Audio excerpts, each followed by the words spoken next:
behalf of AmWestEntertainment.com and AmWager.com, I'm Joe Christofek, and unparalleled, second to none, in a class of his own. When it comes to coverage of the Dubai Racing Carnival, I can only be speaking about one individual, and that is the incomparable Pat Cummings. And Pat, 5 cards remain. We've got 2 Thursdays, 3 Saturdays. Does that make you sad or excited? Look, not the question I was expecting, Joe.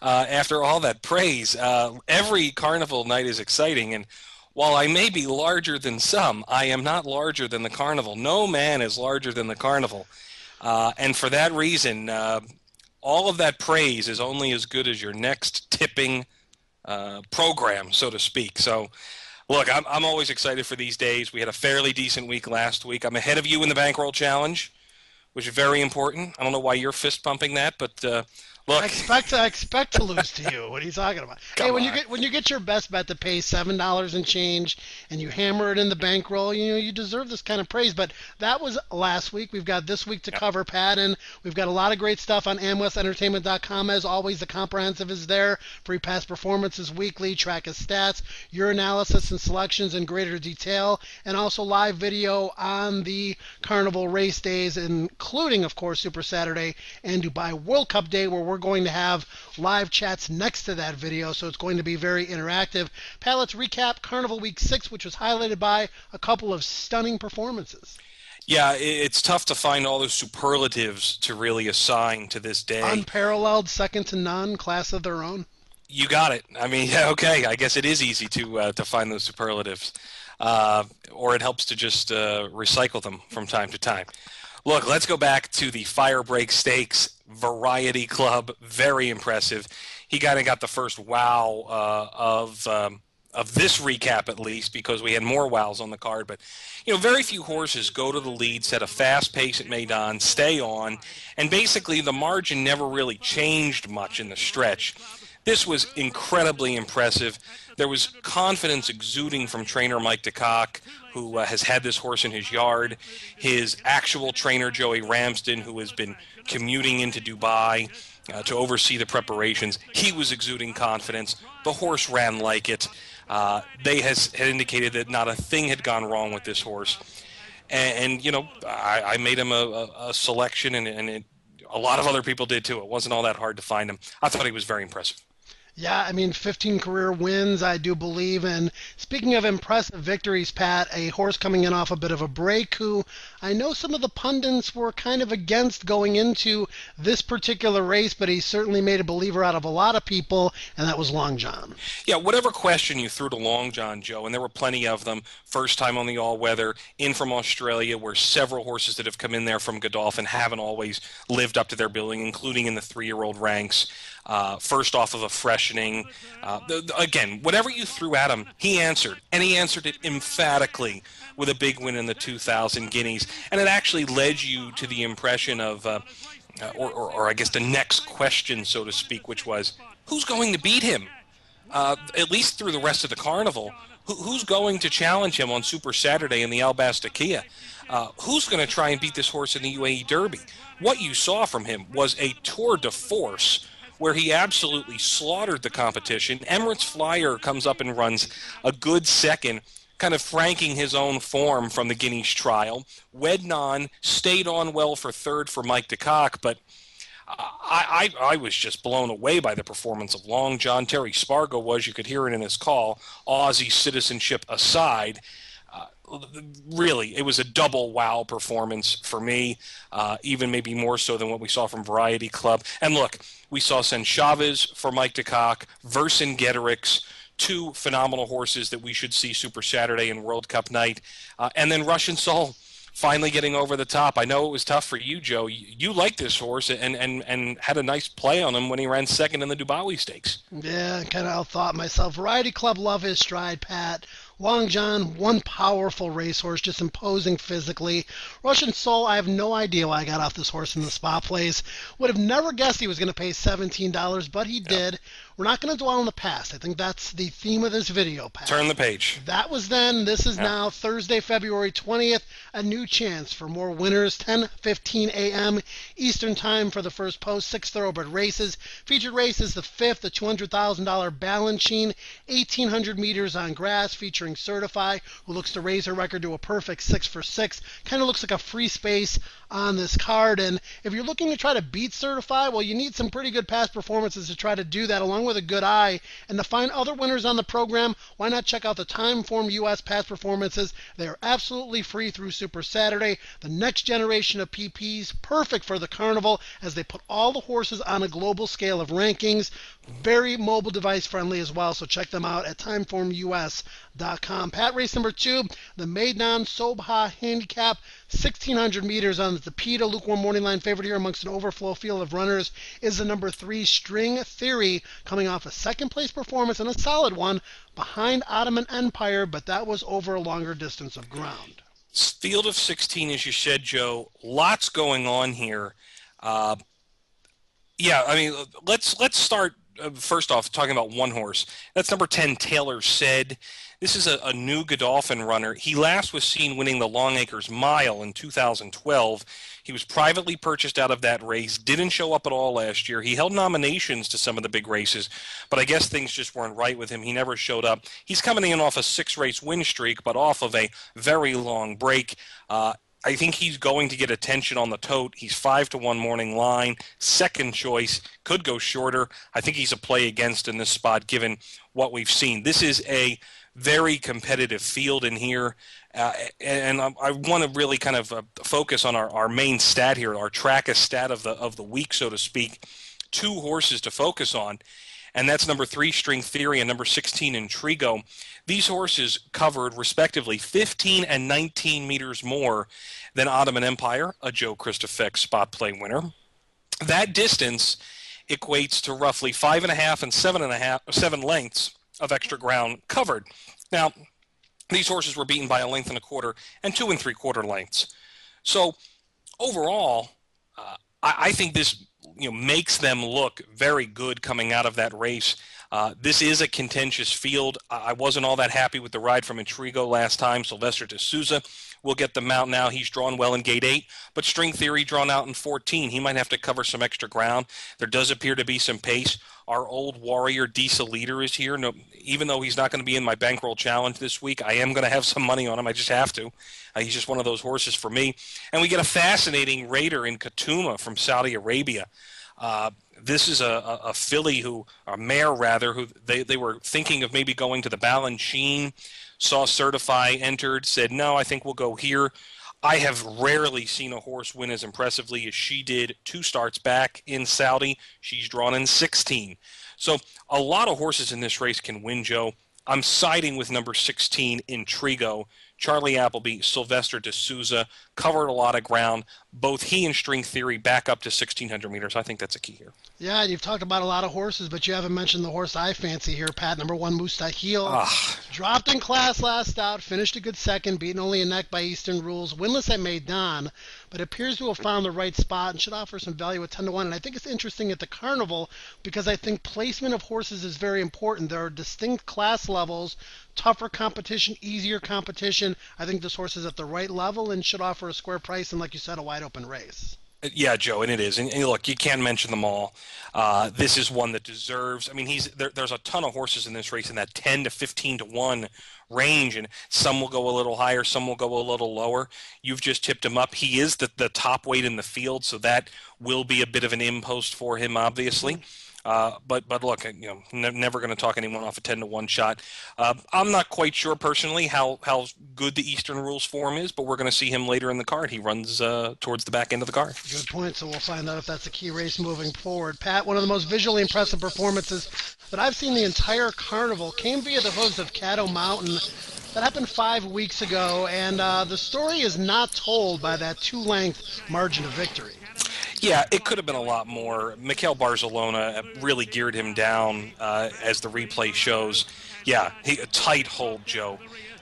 Look, I don't know how good Caddo Mountain really is. The second, third, and sixth place finishers from that last race have all come back to run well. The sixth placer came back to win. The second and the third placer both came back to place in other efforts. The second place horse actually runs behind the sixth place finisher. Saxo Jack and Hoffa Guinea, and then Energy at Davos comes back and runs a good race last week. Caddo Mountain could be in the Dubai World Cup. He's running off a rating of 113, and he really doesn't need to do much more to get in there, except he has no real graded stake experience in this type of setting at the Carnival. So he's going to need another big effort to get that invitation, and if they want it, they're going to get it, we know. This is a fantastic field, though, Joe. Alexandra Palace is in here. Let's go back and take a look at his race, actually. This is him on the far outside, kind of in the orange and white. These are house colors that he wore on this particular occasion. Comes from 15th off the pace. And really, he had a lot of pace to run into, Joe. They went really fast in the first 400 meters. Alexandra Palace soaring home on the outside. It got a bit muddling in there. There was like 8 horses within a length and a half at the finish. Disa Leader, who we talked about in race 2, Johnny Gerudis rides Disa Leader first call, but he also rides Alexandra Palace, so there's a lot of concern. Christoph Sumian off of Alexandra Palace, Johnny Gerudis on. This is also Johnny Gerudis' mount, and there was no one more frustrated when Alexandra Palace won than Johnny Gerudis, the Mauritian-based magician. So he's a little frustrated by that, I'm sure, but Alexandra Palace is in here. We have another Carnival winner in Zane Shamardal. You have horses that I think offer some real value. Samurai Sword at 30-1. He's run well. Start Right ran a good third behind or fourth behind Sen Chavez last week. This is a phenomenal race, Joe, and I think there's a lot of ways in which you can go. Is Caddo Mountain the horse here? He's going to be drawn gate 12, 2,000 meters. You can tell I'm getting excited about this because I'm going in a completely different direction here. While I did tip Caddo Mountain second, I am tipping number 4, Steeler, on top. The Ravens Pass Colt, 12-1 morning line. I think he's the value play of the day.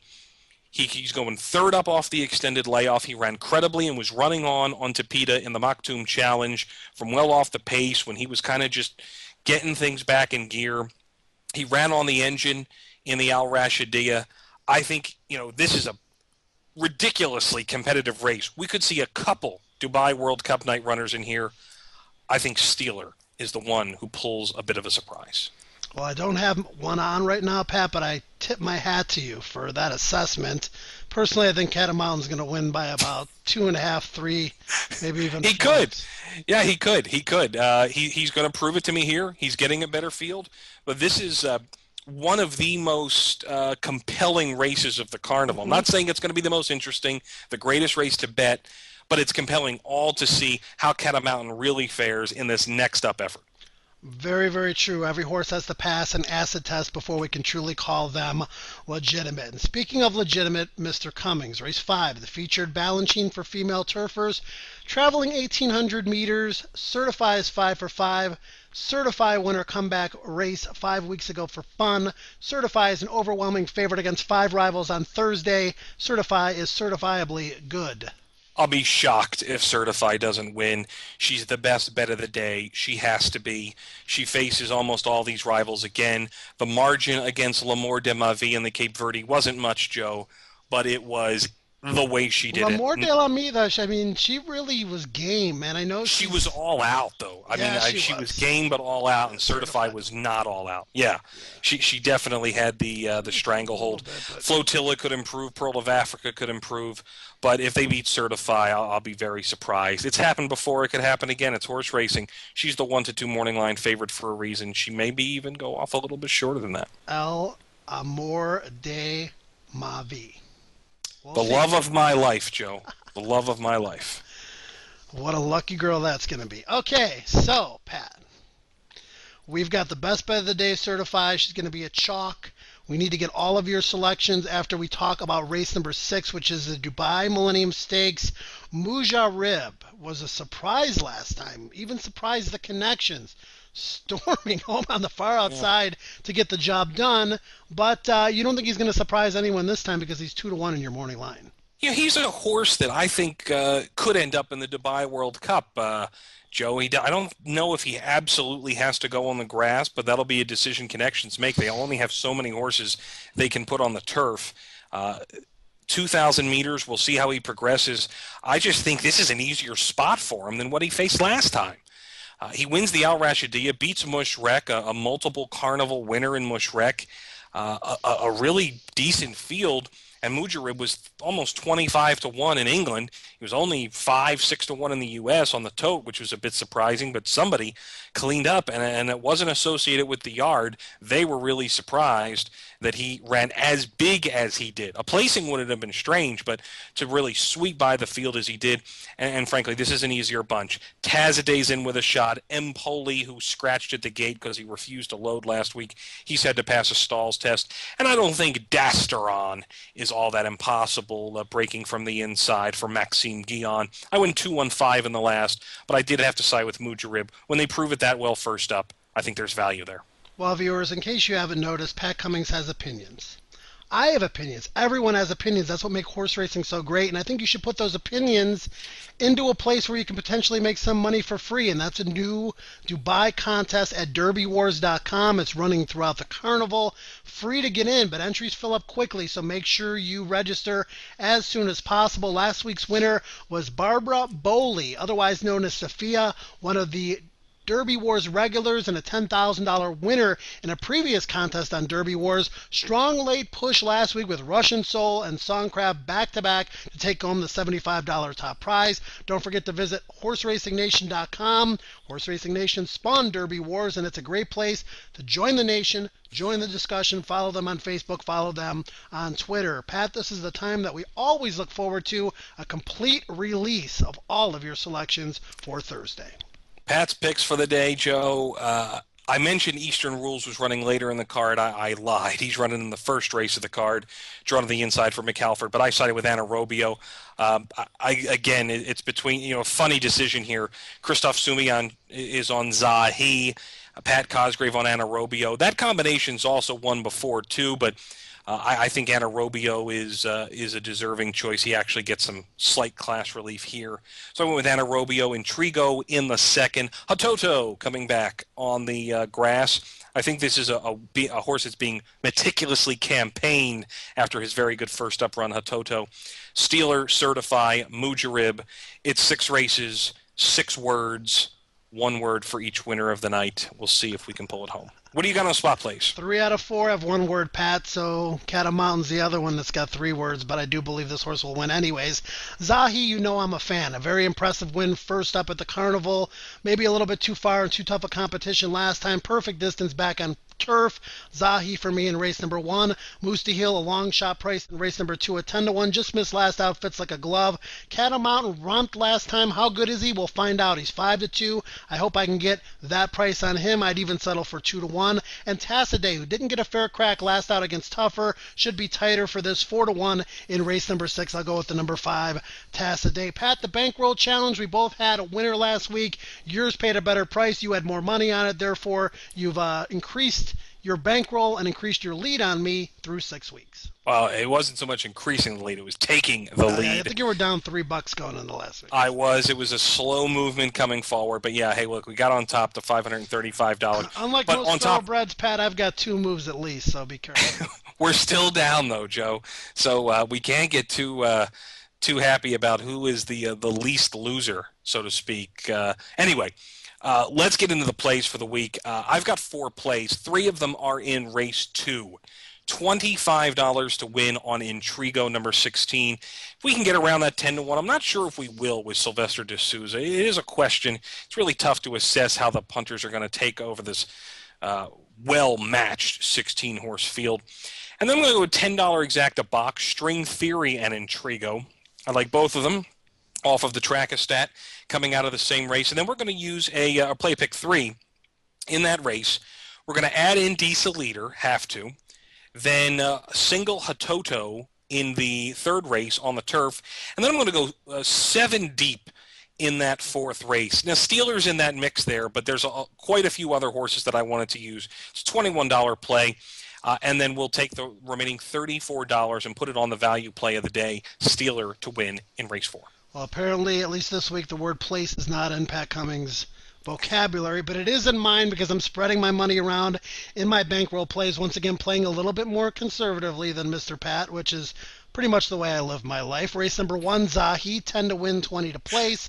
Race number 2, 5 to win, 15 to place on Mustahil. Race 4, 20 right on the nose of Caddo Mountain. Race 6 will go 10 to win, 20 to place on Tassaday at a square price in that event. And don't forget, every Thursday and coming up the Saturdays remaining in the Carnival and also Dubai World Cup Day, you can follow Pat and I on Twitter, Pat at Dubai Race Night and Track is Racing, and myself at Joey to K Racing. And Pat, going into week number 7 of the Carnival, any final thoughts before we release the viewers to other things that are happening in their life? Look, attack it. There aren't going to be too many days left of this where you have these types of handicaps and the weights are as they are. As we get into the heavier stakes competition, things will be a little more on the level. We have fully exposed form on a lot of these horses now, and I think you have to start questioning horses that are just appearing for the first time. So that's where that horse like Taylor Said comes into play, as 6 races in a row, but they were in 2012. So look, it's a phenomenal night. They're all great in different ways. I'm really looking forward to seeing how Certify, if she can improve. And the question of the day is Caddo Mountain. Tougher race, cutting back to 2000. Can he be as impressive as he was early in the Carnival? You'll have to tune in Thursday morning to find out. Free live video at mwestentertainment.com. I will see all of you in the Derby Wars contest or on Twitter. Don't be afraid to engage Pat and myself. We'll be watching those races and giving last-minute opinions. For the incomparable one, Pat Cummings, I'm Joe Christofek. Have a great race of the week, great rest of the week, and enjoy the action from the Dubai Racing Carnival on Thursday.